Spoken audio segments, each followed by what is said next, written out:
Il y a eu une IP envoyée par le procureur qui a donné lieu à une première enquête sociale. Donc il y a eu 3 rendez-vous, 3 fois 1 heure. Et du coup, cette enquête sociale a donné lieu à un rapport à charge, clairement. Voilà. Un rapport qui faisait aussi état d'un certain nombre d'erreurs et de mensonges. Donc on a reçu l'avis d'ouverture de la procédure en juillet et on a su fin septembre que ça allait donc démarrer par une audience devant le juge des enfants qui s'est déroulée donc aujourd'hui 26 octobre. Alors l'état d'esprit dans lequel on était quand on a abordé qu'on devait aller au tribunal de grande instance voir la juge des enfants, c'était plutôt une certaine confiance sur la possibilité que la juge des enfants, qui est quand même en capacité de rencontrer beaucoup de familles qui peuvent être repliées sur elles-mêmes, avec des enfants qui peuvent être aussi en danger, maltraités, etc., ferait que s'en sortirait avec un dossier classé tout de suite. Voilà. On a apporté tout un ensemble de pièces, d'attestations, de témoignages, de rétablissement de la vérité, notamment sur le versant social de notre vie qui n'est pas une vie en vase clos, et puis sur le domaine de la santé où les différents médecins qui entourent, les professionnels de la santé qui entourent nos enfants ont pu témoigner sans sourciller du suivi de nos enfants dans différents domaines, quoi. Donc les enfants ont commencé à rentrer avec leur avocate.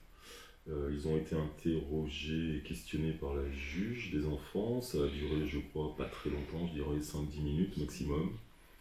Ils sont sortis, on les a vus soulagés, et puis la juge des enfants est venue directement nous appeler pour qu'on puisse rentrer dans son bureau.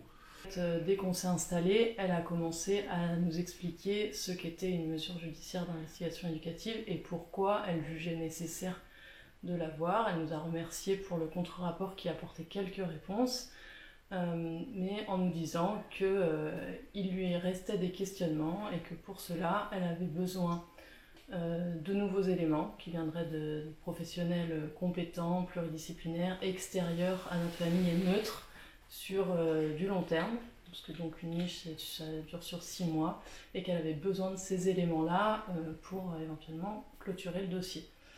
Mais finalement, elle nous a exposé ça avant même de nous entendre. Ça suscite toujours de l'incompréhension, de la colère, et puis quelque chose de l'ordre de... C'est pas juste pour nos enfants, parce qu'il va y avoir encore un psychologue, un éducateur spécialisé, peut-être une assistante sociale et tout ça, et rebelote, quoi. Nous, on montre patte blanche, si on veut dire.